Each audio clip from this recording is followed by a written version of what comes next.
हरे कृष्णा। तो आज हम श्रीमद् भागवतम के तीसरे स्कंद के तीसरे अध्याय के तीसरे 7वें श्लोक को हम पढ़ रहे हैं और उसको समझने की कोशिश कर रहे हैं।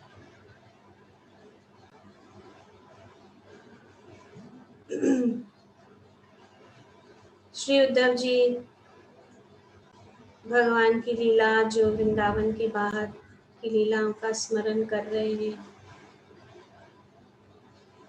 और ये वर्णन कर रहे किस प्रकार से भगवान ने से नरकासुर का वध किया और 16,100 राजकुमारियों को जो उन्होंने जो है उनके बंदी से मुक्त कराया और सभी जो राजकुमारी जो थी उन्होंने भगवान की ओर देखा और अपने को उनकी पत्नियों के रूप में अर्पित कर दिया। तो हम देखते हैं कि किस प्रकार से भगवान ने इतनी सारी राजरानियों को प्राप्त किया। ऐसा नहीं है कि भगवान को चाहते थे, लेकिन भगवान जो है यहाँ पे सुंदर शब्द जो है इस श्लोक में है कि भगवान जो है आर्त बंधुम, दुखियारों के मित्र। भगवान इतना सुंदर भगवान यहाँ पे बताया गया है कि उस असुर के घर में नरकासुर द्वारा हरण की गई सारी राजकुमारियां दुखियारों के मित्र भगवान को देखते ही चौकन्नी हो उठी। श्री प्रभुपाद जी अपने तात्पर्य में बताते हैं कि नरकासुर ने बड़े बड़े राजाओं की अनेक पुत्रियों का अपहरण किया था और उन्होंने अपने राजमहल में बंदी बनाकर रखा था। तो भगवान जो है वहाँ पे गए और ये नरकासुर बहुत ही शक्तिशाली था। ऐसा नहीं था कि वो कोई आम असुर था, बहुत ही शक्तिशाली था। उसका राज्य में भगवान को जहाँ पे कोई भी प्रवेश नहीं कर सकता, ऐसा उसका जो राज्य था।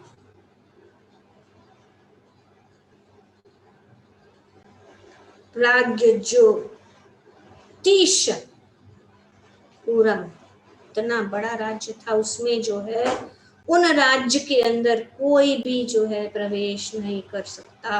उन्होंने 4 जो प्रकार की जो दीवार या राज्य के अंदर जाने के लिए 7 लेयर थे, 7, और एक एक को पार करना। अगर उनके राज्य में प्रवेश करना है तो एक एक जो है लेयर को, एक सुरक्षा का उन्होंने ऐसा लेयर बनाया, पार करना। जैसे कि पहाड़, बहुत ही भयानक जो है प्रकार की प्रदूषित चीजें, जल जिसमें बड़े बड़े ग्राह और बड़ी मछलियां, शार्क्स वगैरह थी, कोई भी अंदर नहीं आ सकते। अग्नि का एक दीवार था और ऐसे अनेक अनेक और बहुत ही भयानक पशु जो है उस राज्य को घेरे हुए थे। तो कोई भी जो है अंदर नहीं आ सकता। और उन्होंने ऐसे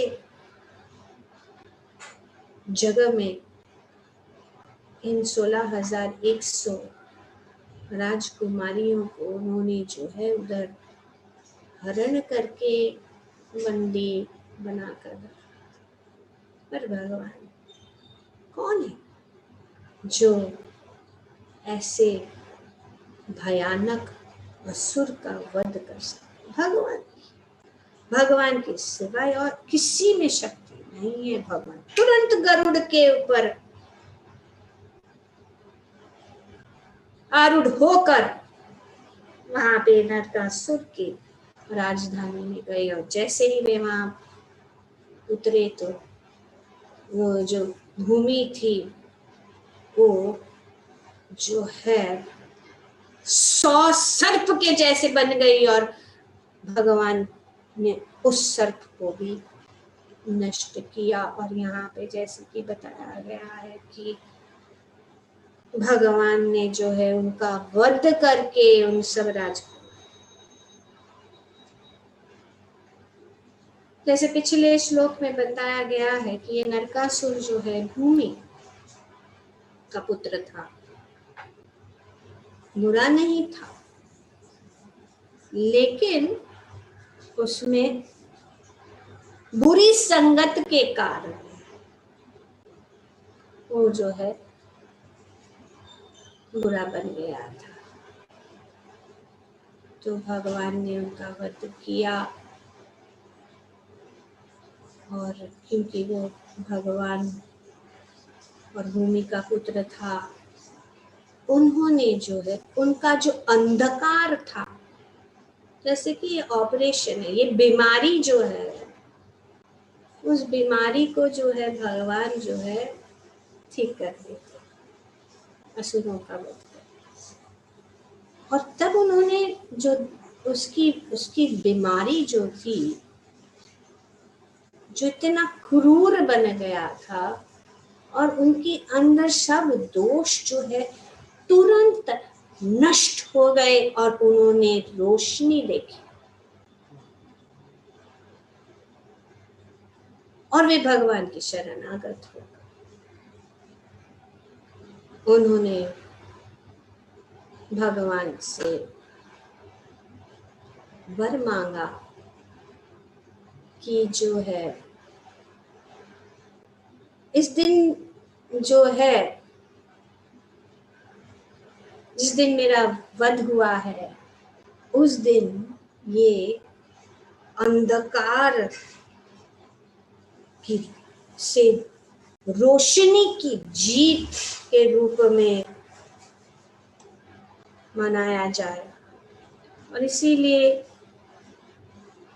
ये एक बहुत बड़ा त्योहार के रूप में, जिसको कहते हैं नरका चतुर्दशी, जो दिवाली के पहले, और इसीलिए उसी दिन जो है दिए और जो है फायर क्रैकर्स वगैरह, क्योंकि भगवान ने जो है सब जो है अनेक अनेक अस्त्र से उनका वध किया। तो दिवाली के पहले नरका चतुर्दशी आती है, जो इसका प्रतीक है। किसके प्रतीक है? कि घमंड, लोभ, ये सब जो है नष्ट होता है। किस प्रकार से?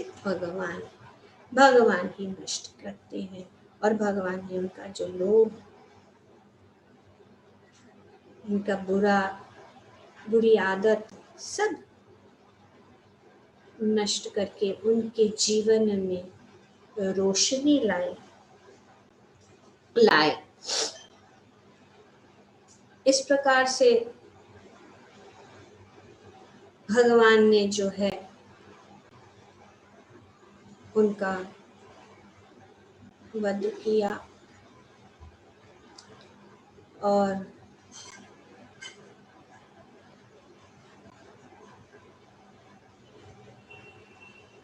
यहाँ पे प्रभुपाद जी बताते हैं, किंतु जब भगवान द्वारा मार डाला गया, और जब भगवान उस असुर के घर में प्रविष्ट हुए तो सारी राजकुमारियां हर्ष से प्रफुल्लित हो उठी और उन्होंने उनकी पत्नियां बनने के लिए स्वयं को अर्पित कर दिया।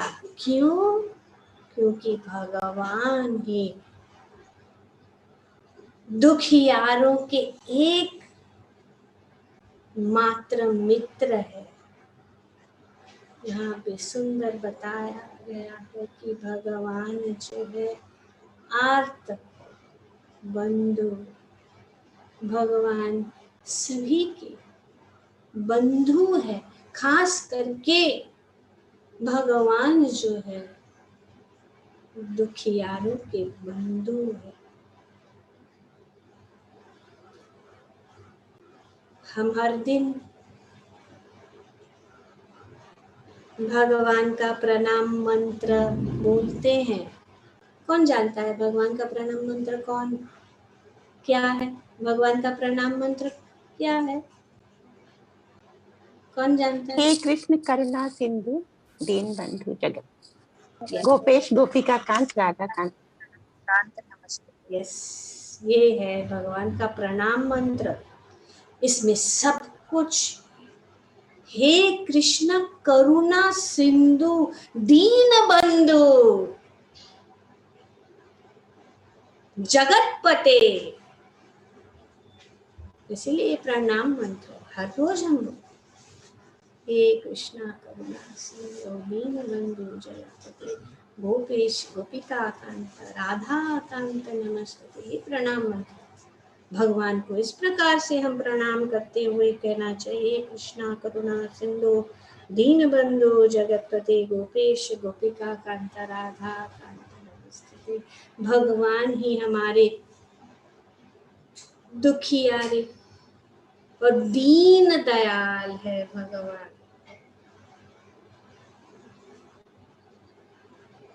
और कोई उनसे बढ़कर कौन हो सकता? भगवान को कुछ भी नहीं चाहिए, भगवान के पास सब कुछ है। भोक्ताराम यज्ञ तपसम सर्वलोक महेश्वरम सूर्यदाम सर्वभूतानाम ज्ञात्वा माम शांतिरुच्यते।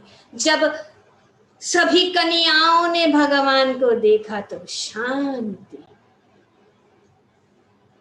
क्योंकि भगवान जो है दुखियारों के मित्र है।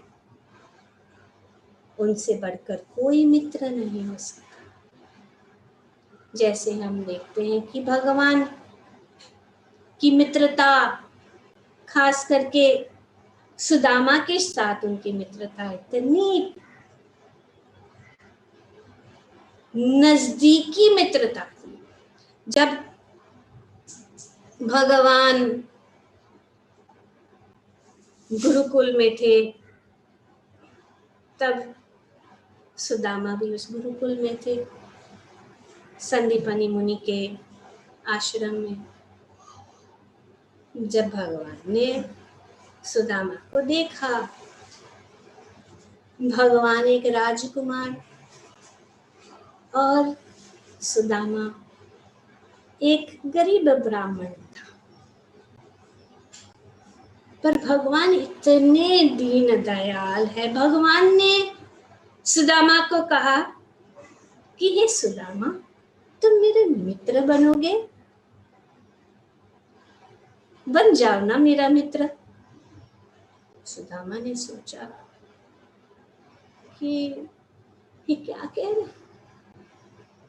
मैं कैसे उनका मित्र बन सकता हूं? क्योंकि मित्रता में जो है हमें जो है निभाना पड़ता है और कष्टों में साथ देना पड़ता है, आदान प्रदान होना जरूरी है। लेकिन मैं तो एक गरीब ब्राह्मण, मेरे पास कुछ नहीं है, मैं आपको क्या दे सकता हूं? मेरे पास कुछ भी नहीं है, तो मैं नहीं। देखिए परम पुरुषोत्तम भगवान स्वयं सुदामा को कह रहे मैं मेरा मित्र बन जाओ ना, प्लीज मेरा मित्र बनो ना। और यहाँ पे सुदामा सोच रहे कि नहीं। तो ये प्रेम। तब अभी भगवान ने कहा कि कैसे।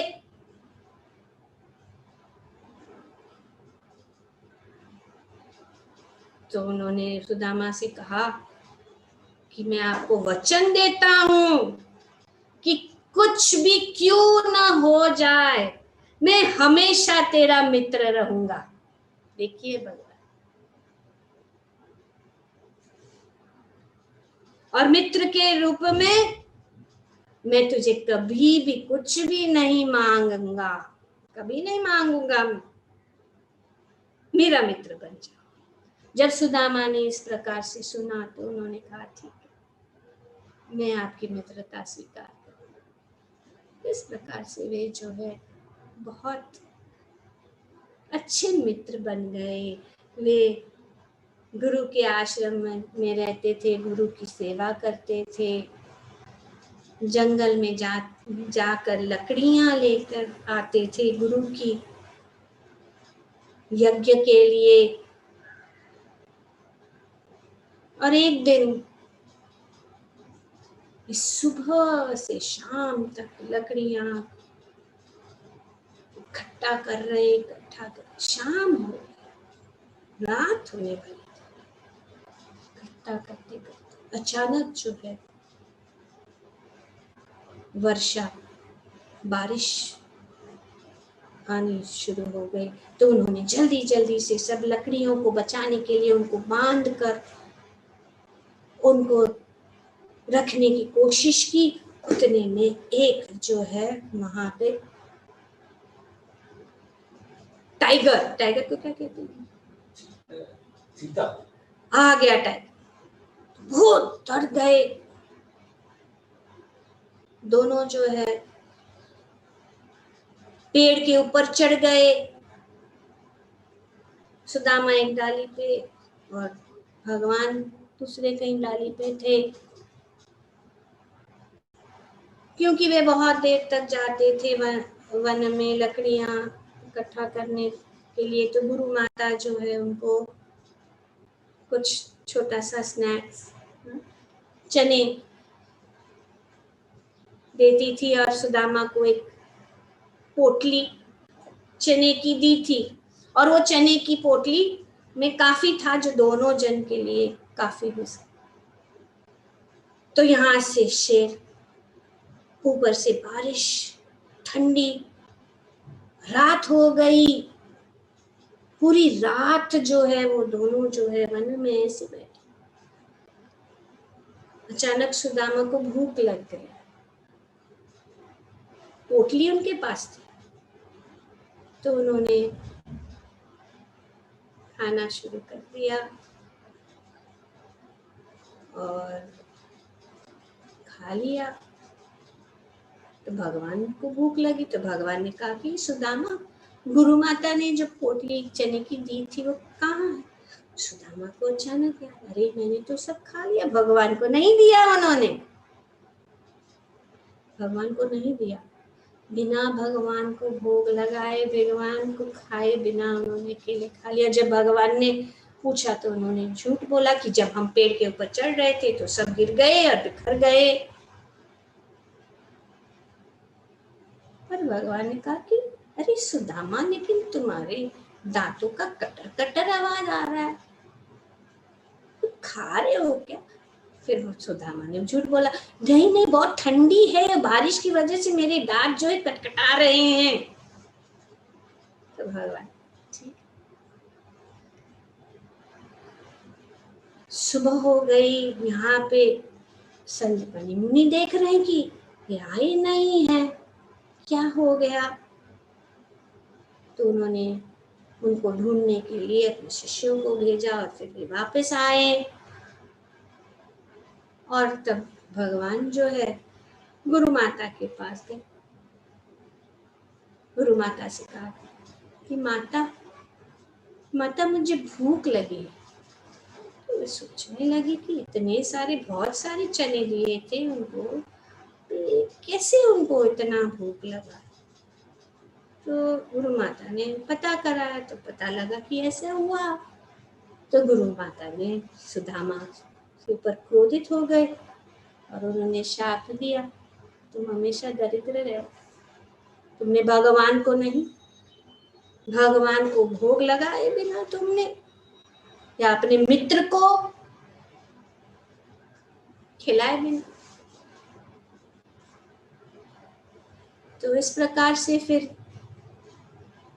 गुरुकुल से उनका शिक्षण समाप्त होने के बाद भगवान अपने द्वारका के द्वारकाधीश बन गए। सुदामा दरिद्रता में डूब गए, पर उन्होंने भगवान की भक्ति और भगवान का स्मरण, दरिद्रता में भी उन्होंने नहीं भूला, भगवान की भक्ति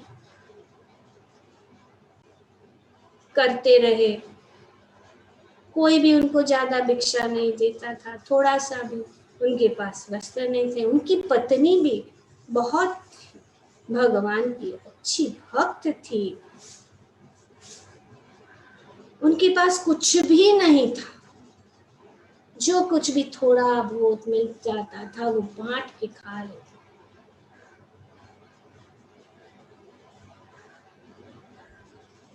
कि बच्चे भी थे, बच्चों के लिए भी कुछ सुविधा नहीं। एक बार किसी ने उनको कहा कि क्यों ना कुछ नौकरी कर ले, अभी तो ब्राह्मण थोड़ी कर। उन्होंने कहा नहीं, ऐसा है कि तुम्हें, वो राजा है उसके में काम करता हूँ, तुम उनका वहां जाके गुणगान करना, बस आ जाओ, उसको जबरदस्ती लेके। पर सुदामा जो है भगवान के गुणगान के सिवाय और कुछ नहीं कर सकता, कुछ नहीं करता, सिर्फ भगवान का हरि नाम, भगवान का नाम, भगवान का गुणगान। तो जैसे उसको बोला गया उन्हें शुरू कर दिया, भगवान का गुणगान शुरू कर दिया। राजा को आया क्रोध, तुम यहाँ मेरे गुणगान के लिए बुलाए गए थे, तुम किसका गुणगान कर रहे हो। और उन्होंने अपने सैनिकों को बोला कि उसको पीटो, को बहुत पीटो, और उनको कि उसको समझ में आए और मेरा गुणगान शुरू करे। लेकिन सुदामा ने तो ना पीटा, फिर भी वो भगवान का नाम जो है नहीं छोड़ा, पीटे जा रहे। और यहाँ पे द्वारकाधीश भगवान जो है अपने महल में हर एक जो उनको दंड मिल रहा था, हर एक जो पिटाई हो रही थी, उनके शरीर पे वो जो है भगवान द्वारकाधीश ने उनके शरीर पे उस पीड़ा को महसूस किया। सब रानियां देख कि क्या हो रहा है, कुछ दिख तो नहीं रहा, लेकिन यहाँ पे पीड़ा किसकी हो रही है, क्यों इनको ऐसा दर्द हो रहा है। इतना घनिष्ठ मित्रता भगवान जो है देखना चाहते हैं। भगवान देखे कि उन्होंने उनका नाम नहीं छोड़ा, उनका नाम, उनकी भक्ति, उनका स्मरण, कष्टों में रहकर भी उन्होंने इतना सहन किया। भगवान जो, जैसे कि एक मित्र दूसरा मित्र, इतने घनिष्ठ प्रेम होता है कि कभी कभी कुछ अपने मित्र को कुछ होता है तो हम नहीं रहते हैं तो भी ऐसा लगता है कि हाँ मेरा मित्र ठीक नहीं है, कुछ तो है कष्ट। ऐसा ही भगवान जो है, अगर मित्रता निभानी है तो भगवान से ही हम सीख सकते हैं, भगवान के आचरण से। तो इस प्रकार से बहुत दिन बीते, कभी कभी तो एक कण ही मिलता था, एक दाना चावल का, वह भी वे जो है भगवान को अर्पित करते थे।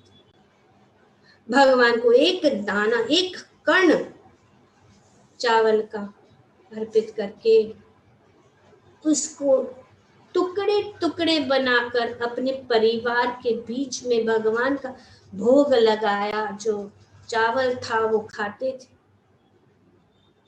और भगवान वहां पे जो है उस चावल को स्वीकार करके भगवान जो है उसको ले लेते थे। और जब भगवान इसको ले लेते थे, तस्मिन् तुष्ट जगत तुष्टम। और इस प्रकार से जो है सुदामा के परिवार एक छोटा सा कण चावल का खा के तुष्ट हो जाते थे। इस प्रकार से वे अपनी भक्ति, अपनी सेवा में लगे रहे। और बहुत बार जो है उनकी पत्नी जो है सुदामा से कहती थी, हे सुदामा, हम इतने दरिद्र, हम इतने गरीबी में डूब रहे हैं, तुम्हारा इतना घनिष्ठ मित्र कृष्ण जो है वे द्वारकाधीश राजा है, उनके पास जाओ, वो जरूर मदद करेंगे।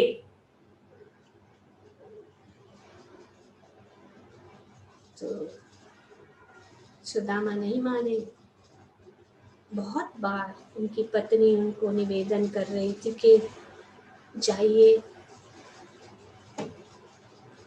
लेकिन नहीं। अंत में उन्होंने सोचा कि देखो सुदामा, हम दोनों तो चला लेंगे, लेकिन ये बच्चों का तो सोचो। ये बच्चे जो है भूख के मारे मर जाएंगे, कुछ नहीं है हमारे पास उनको देने के लिए, तो कृपा करके जाओ। जब उनकी पत्नी ने उस प्रकार से कहा तो उन्होंने सोचा ठीक है, चलो इसी बहाने जो है मेरे मित्र का दर्शन हो जाएगा। उन्हें ऐसा नहीं सोचा कि नहीं मैं उधर जाऊंगा, ऐसे मांगूंगा, मुझे मेरे दर्शन, मित्र का दर्शन तो मिल जाएगा, मैं जाऊंगा द्वारका। और उन्होंने कहा कि लेकिन अगर मैं जाऊं तो मैं उनको क्या दूं? कुछ तो किसी को मिलने जा रहे हैं, मैं उनके द्वारकाधीश के मिलने जा रहे हैं, तो कुछ तो लेने जाना है।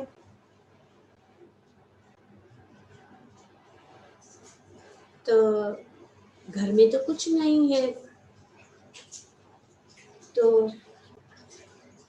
उनकी पत्नी ने पड़ोस से थोड़ा सा मुट्ठी भर जो है पोहा,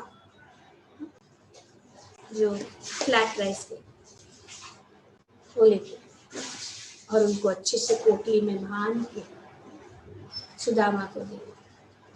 सुदामा निकल गए। यात्रा बड़ी दूर, बहुत कष्ट होते, चलते चलते चलते चलते वे द्वारका पहुंच गए। द्वारकाधीश के द्वार पे आए। द्वारपालों को नहीं जाने दिया। कौन है? मैं तो भगवान जो है श्री कृष्ण मेरा मित्र है। तेरा मित्र? हालत उसकी ऐसी थी, पूरा शरीर जो ताप से पूरा जो जल गया था, उसके शरीर में छाले, उनके पैर में छाले, खून बह रहा था, चमड़ी फटी हुई, वस्त्र फटे हुए। उस हालत में वे गए और द्वारपालों ने कहा कि ये हमारे द्वारकाधीश राजा, और ये कह रहा है मित्र, जाओ जाओ। ये कोई पागल होगा जैसे बोल रहा है, तो नहीं जाने। वे रुके, बाहर रुके। फिर जब देखा कि बहुत रुका है बहुत समय, तो एक द्वारपाल ने सोचा चलो जाके बोल देते हैं भगवान को द्वारपाल गए, वे रुक्मिणी के साथ बैठे थे। उन्होंने कहा कि एक ब्राह्मण आया है, वो जो है, वैसे तो वो ब्राह्मण दिखता ही नहीं था, ये तो ब्राह्मणों को कोई मना नहीं है, द्वारकाधीश जो है ब्राह्मणों के अति प्रिय भगवान जो है, क्या कि एक फटा वस्त्र ले पहना और बीन, और वो कह रहा है कि आपका मित्र है। तो भगवान को तो सब, लेकिन भगवान को कौन, जैसे ही द्वारपाल ने कहा सुदामा, तुरंत भगवान जो है, भगवान भागे, अपने आसन से भागे, वो नंगे पैर भागते। और ऐसा जो है कभी हुआ नहीं। एक राजा जो है वो कभी भी ऐसे अचानक कुछ कार्य नहीं करता। उनके अंग वस्त्र घिर गए। सब लोग सोचने लगे कि ऐसा क्या हो गया, ऐसा कौन आया। भगवान गए, दौड़ते दौड़ते दौड़ते, भगवान जो है उनकी आंखों में प्रेम की आंसू अश्रुवन बहने लगे कि मेरा मित्र आया है, मेरा मित्र, ये मेरा मित्र सुदामा, सुदामा, ऐसे करके जो है भगवान जो है वहां पे द्वार पे पहुंचे और तुरंत जो है उनको उन्होंने गले लगाया और बहुत प्रेम से अश्रु उन्होंने बहाए और फिर सुदामा को भगवान लेके गए, अपने आसन पर बिठाए और उनके चरण को धोए। और सभी जो रानियां जो सब जो आई 16,100 सुदामा सोचने हर एक आए, रुक्मिणी, सत्यभामा, भानुवती, सुदामा सोच रहे ये कितनी पत्नियां हैं, पूछ रहे भगवान को। तो भगवान ने कहा 16,108। तो भगवान सुदामा ने किया बस उनको दूर से ही प्रणाम करने दीजिए। और भगवान ने उनको अच्छा स्वागत किया, उनको अपने महल में रखा। उन्होंने उनका हाथ पकड़कर अपने हृदय में पकड़ के बचपन की जो उनकी सुंदर यादें एक दूसरों के साथ वे कहने लगे। सुदामा भी बहुत भगवान को सिर्फ देखते रह गए, तो भूल गए अपने ताप, वे भूल गए। भगवान का दर्शन करते हुए भगवान ने फिर पूछा कि सब कैसे हैं, घर पे सब कैसे हैं, भाभी कैसी है, उन्होंने जरूर मेरे लिए कुछ भेजा होगा।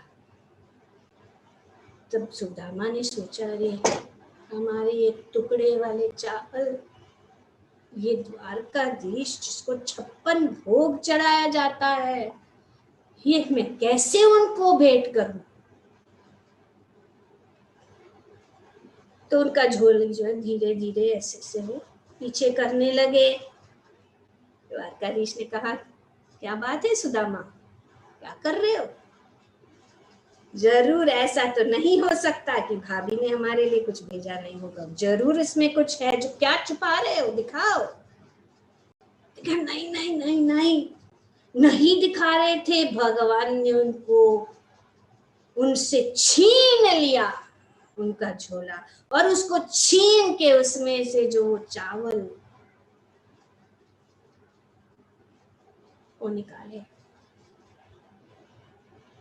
रुक्मिणी और सब रानियां जो देख रही है, भगवान ने कहा वाह। उन्होंने उसको एक निवाड़ा लिया और जैसे ही उन्होंने सब निवाड़ा लिया, सुदामा का सब ताप खत्म, हो गया। उन्होंने पूरा जो ऐश्वर्य, इस पूरे जगत का ऐश्वर्य, पूरे स्वर्ग का ऐश्वर्य, और इसी जन्म में नहीं पर दूसरे जन्म तक उन्होंने जो है सुदामा को उसी क्षण प्रदान कर दिया। सिर्फ वो एक निवाड़ा। जैसे ही वो दूसरा निवाड़ा लेने जा रहे थे, रुक्मिणी ने उनका हाथ पकड़ लिया और भगवान को कहा कि मुझे नहीं दोगे, क्योंकि रुक्मिणी जानती थी अगर वो दूसरा निवाड़ा ले लेंगे तो वे जो है अपने वैकुंठ को भी भगवान को, सुदामा को दे देंगे, और फिर जो है दास के रूप में हमें उनकी सेवा। हरे कृष्णा माता जी। Yes. माता जी दूसरा मुट्ठी ने तीसरी मुट्ठी में जो है कि पकड़ी है, दूसरी मुट्ठी खा मुट्ठी दोनों ऐसा की है। कहा गया भागवतम में, लेकिन हाँ माता जी, भागवतम में उन्हें भागवतम में वर्णन है, आप ठीक है। पढ़ सकते। हरे तो कृष्णा। इस प्रकार से जो है दिखा दिया भगवान ने सोचा। तो इस प्रकार से बहुत सुंदर रूप से जो है उनका स्वागत किया। कुछ मांगे नहीं, कुछ मांगे नहीं, सुदामा ने कुछ नहीं। कहा जाता है बिन मांगे मोती मिले, मांगे मिले ना भी।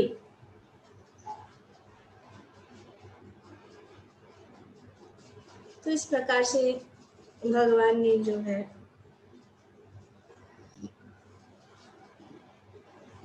सुदामा और भगवान की विदाई हुई, चले गए। फिर बाद में जैसे जा रहे थे तो उनको विचार आया कि अरे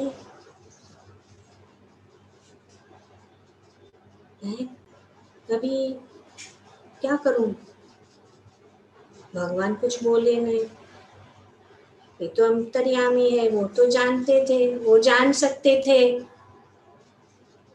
वो मुझे कुछ दे सकते थे।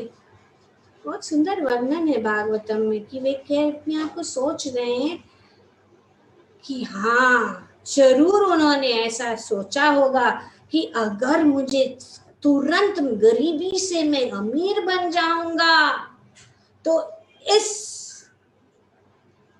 जो नशा, अमीरी के नशा में मैं उनको भूल जाऊंगा। पर भगवान को भूलना सबसे बड़ा जो है कष्ट है, और मैं उस कष्ट को नहीं सहन कर सकूंगा। इसीलिए भगवान ने मुझे कुछ भी नहीं दिया। तो मैंने कहा चलो अच्छा ही हुआ, जो भी हुआ, ना सुंदर दर्शन हुआ, गए। जैसे ही वो अपनी नगरी पहुंचे तो मैंने सोचा अरे कहाँ आ गया मैं, ये तो कुछ दूसरा स्थान है, मैं अपना रास्ता भूल गया हूँ, बहुत दिन के बाद आया। मुड़ के वैसे जाने वाले थे, उतने में उनकी पत्नी ने उनको देख लिया, कहा कि हे प्रभु, ये तो कौन है, प्रभु प्रभु, तो इतनी सुंदर, इतनी आभूषणों से सुसज्जित, ये कौन है। तो इस प्रकार से उन्होंने कहा कि ऐसा है कि आप जब गए तो भगवान ने विश्वकर्मा को भेज कर पूरा, सिर्फ उनका घर नहीं लेकिन पूरा उनका जो गांव है, द्वारका के जैसे ही सुंदर घरों से सुशोभित, और सब जो वहां पे उपस्थित चीजें जो प्रचुर मात्रा में प्राप्त हो गई सुदामा। पर सुदामा सोचने लगे कि नहीं, अभी ये वैभव, ये तो माया है। डरने लग गए तो भगवान ने उनको कहा कि आप जो भी मैंने तुझे दिया है वो तुम उसमें रहकर मेरी भक्ति करो, माया तुझे कभी नहीं छुए। भगवान ने सुदामा को आश्वासन दिया। तो इस प्रकार से जो कृष्ण जो है, हे कृष्णा करुणा सिंधु दीन बंधु जगतपते गोपेश गोपिका कांत राधा कांत नमस्तुते, जो भगवान जो है दुखियारों के एकमात्र मित्र है। और ऐसे मित्र कहाँ पे मिल सकता है? भगवान ने कहा कि हमेशा के लिए मैं तुम्हारा मित्र रहूंगा और मैं तुझे कुछ भी नहीं मांगूंगा। भगवान से मित्रता करना, कुछ मांगने की जरूरत ही नहीं पड़ी, सिर्फ निभाव, मित्रता, प्रेम, यही है। एक सुंदर भजन है सुदामा के इस सुंदर घटना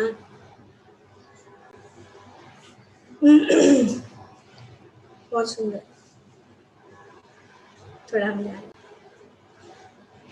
देखो रे पहली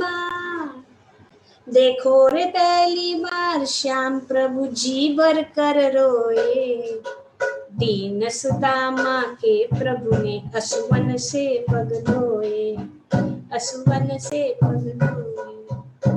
देखो रे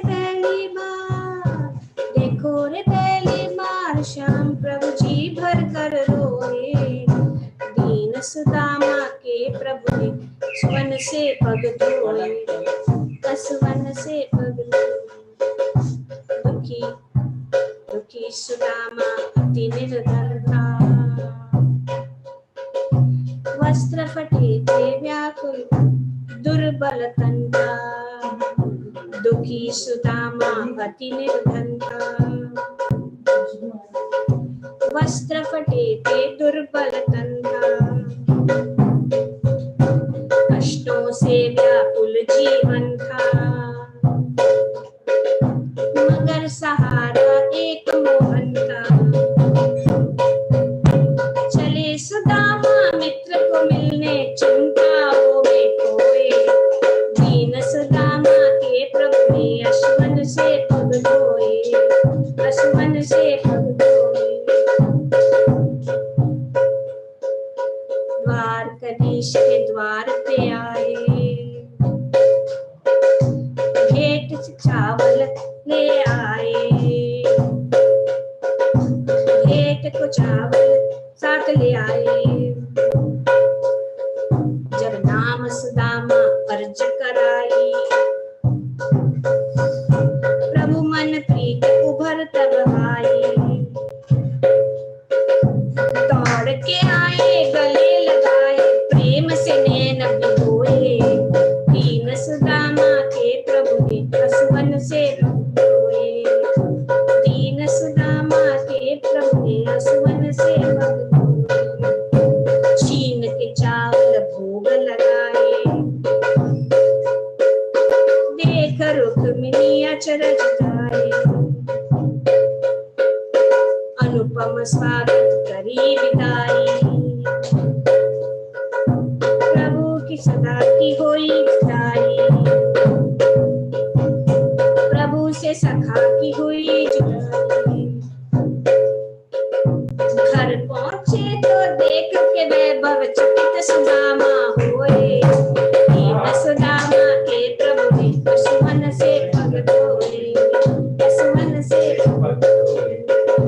देखो रे पहली बार प्रभु जी भर कर रोए, दीन सुदामा के प्रभु ने असुवन से पग धोए, दीन सुदामा के प्रभु ने असुवन से पग धोए, दीन सुदामा के प्रभु ने असुवन से पग धोए, दीन सुदामा के प्रभु ने असुवन से पग धोए। भगवान जो है